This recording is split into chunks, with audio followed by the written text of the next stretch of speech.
Bom dia, nós somos os acadêmicos Jonathan e eu, Alisson. A gente vai fazer uma apresentação sobre o queijo Minas Frescal, abordando sobre seu processo de fabricação e qual a função de cada ingrediente dentro desse processo.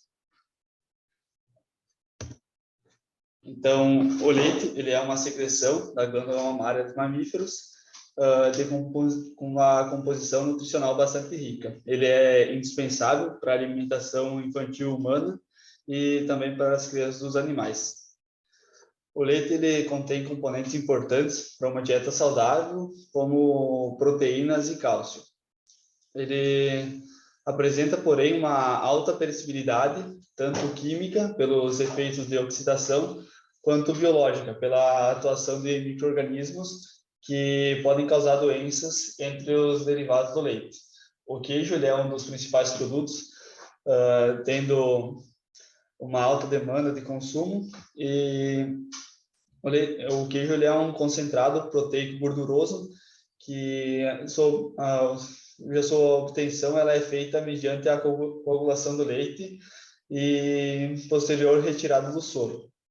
A fabricação do queijo ela é como se fosse uma arte que, independente do grau de industrialização ou do nível tecnológico, ela requer do queijeiro dedicação e cuidados em cada etapa do processo de produção para a obtenção de um bom produto.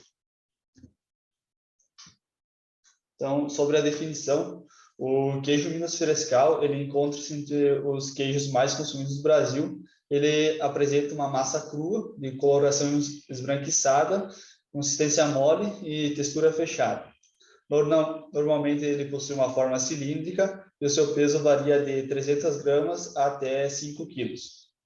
O queijo finalizado, ele apresenta, em média, as seguintes composições. Seria de 55% a 58% de umidade, cerca de 18% de gordura e um teor de sal variando em torno de 1,5%. E o pH fica em torno de 5.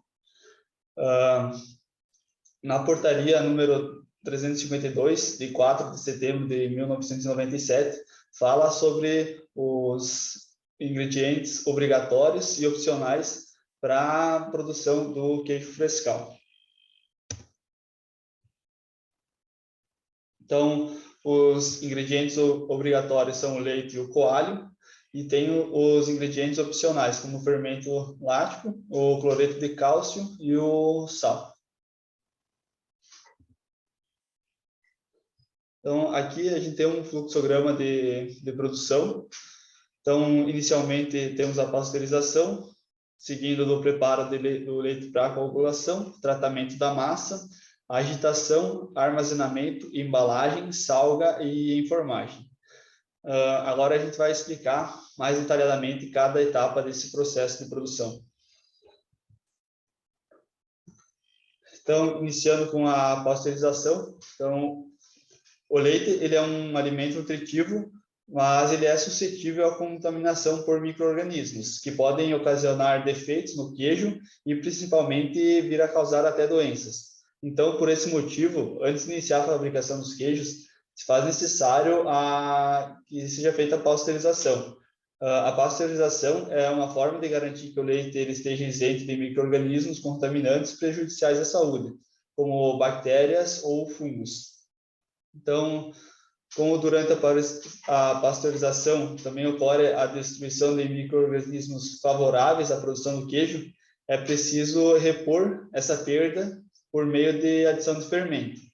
Então, a realização da pasteurização, ela exige muitos cuidados higiênicos para evitar a recontaminação do leite. A pasteurização ela pode ser feita por dois processos, sendo ele lento ou rápido.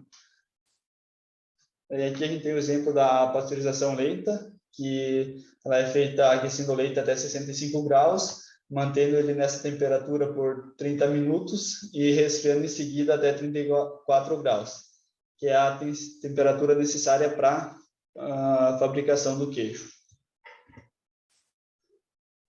Sobre o preparo do leite, então nessa etapa é onde são feitos os procedimentos que são necessários para coagular a caseína, que seria a proteína do leite, que vai dar origem à massa do queijo, que é denominado de coalhada.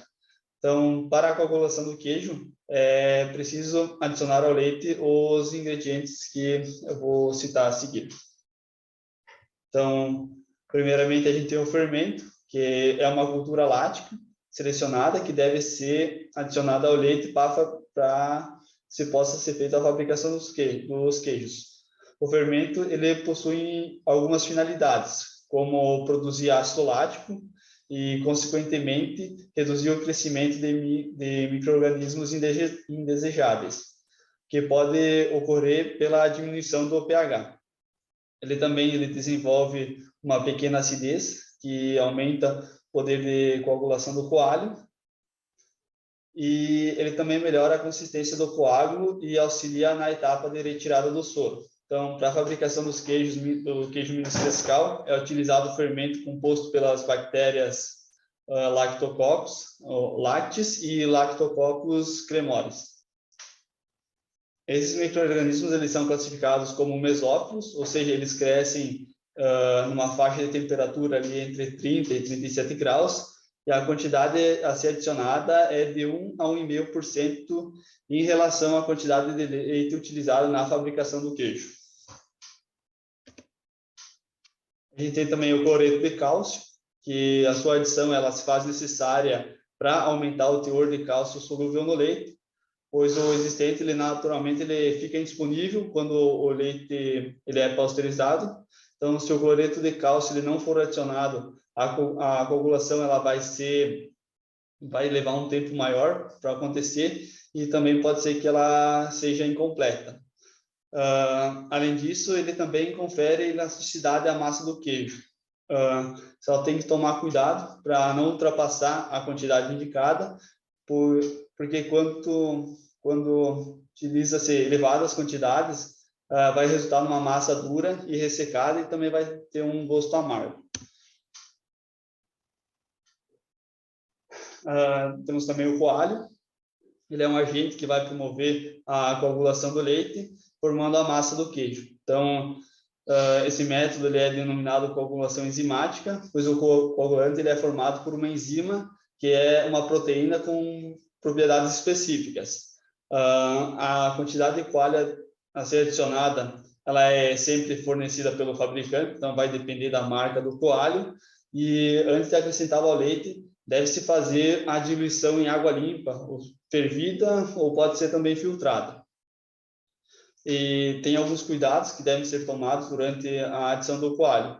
Primeiro, que é a temperatura do leite, que ele deve estar na faixa de 32 a 34 graus, que é a faixa de temperatura ótima para a atuação do coalho. Ele deve ser adicionado aos poucos e sempre sob agitação, devendo essa operação levar no máximo 3 minutos. Após essa operação, o leite ele deve ficar em repouso absoluto até o momento do corte. E o coalho ele deve ser sempre o último ingrediente a ser adicionado. Ele não deve ser acrescentado em quantidade superior à recomendada para não desenvolver sabor amargo. Bom, a coagulação do leite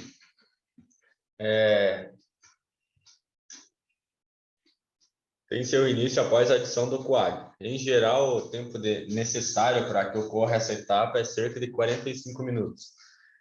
O ideal é que a coagulação seja feita em tanque de aço inoxidável, por causa da facilidade de limpeza e por ser um material inerte. Bom, em relação ao ponto de corte, após o final da coagulação, é determinado pela identificação do ponto de corte da coalhada, onde a massa vai sofrer a fragmentação, onde tem o objetivo de promover a retirada do soro. Então, é importante determinar corretamente esse ponto de corte, pois se a massa for cortada antes do tempo, ela vai perder caseína e gordura, o que pode ser observado quando o soro fica leitoso. Se for cortada depois, a massa ficará dura, assim prejudicando a retirada do soro. Então, o ponto de corte pode ser determinado utilizando as costas da mão, fazendo-se uma leve pressão na superfície da massa, ali próximo à parede do recipiente, onde está sendo feito o queijo. Se a massa se desprender facilmente da parede, então é sinal de que está pronto para o corte. Também pode ser feito com o auxílio de uma espátula ou uma faca, onde deve ser feito um corte na massa e assim introduzi-la na massa e forçar para cima, na região de corte. Se ocorrer a formação de uma fenda retilínea e sem fragmentação, a massa está pronta para o corte.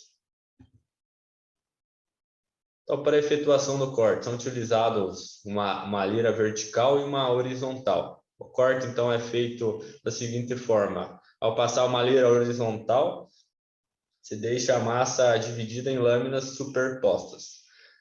Ao passar a lira vertical no mesmo sentido da lira horizontal, assim cortando a massa em tiras. E daí, após isso, passar a lira vertical na posição transversal, em relação aos dois primeiros cortes, dando origem assim aos cubos ou aos grânulos.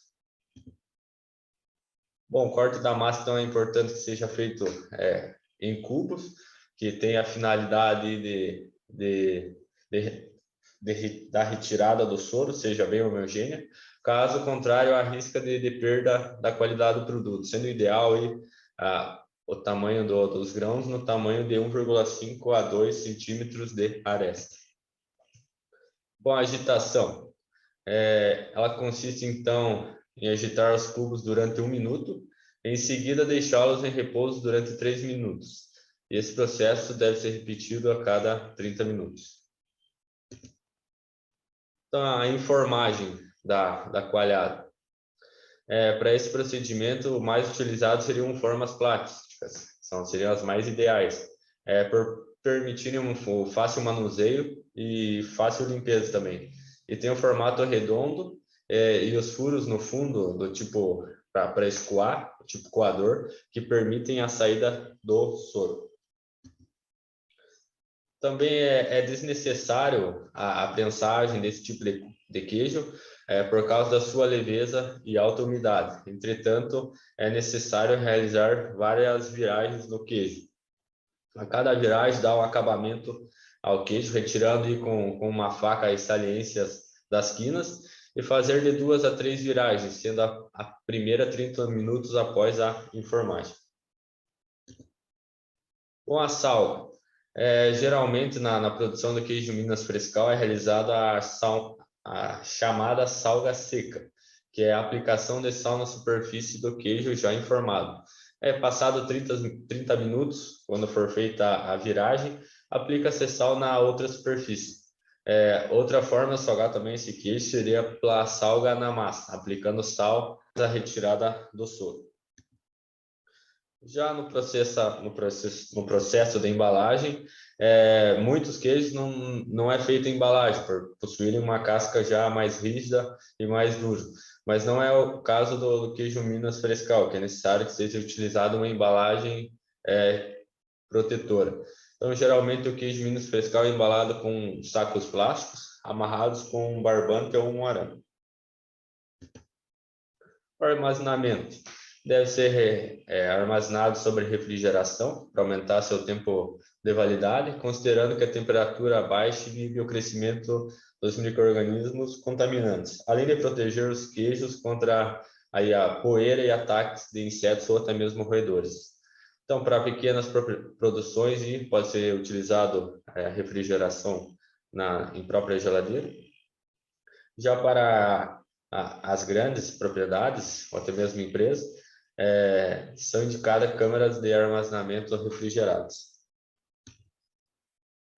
Em relação aos utensílios e equipamentos utilizados que devem ser adquiridos, estão entre eles o tanque de aço inoxidável ou cuba de aço inoxidável, fogão industrial ou doméstico de 1 ou 4 bocas, a lira vertical e horizontal, espátula ou facas de aço inoxidável, pá de aço inoxidável, coador de tela fina para leite, as formas plásticas e cilíndricas, bandejas de aço inoxidável e termômetro de mercúrio, que vai de 10 graus a mais de 100 graus Celsius.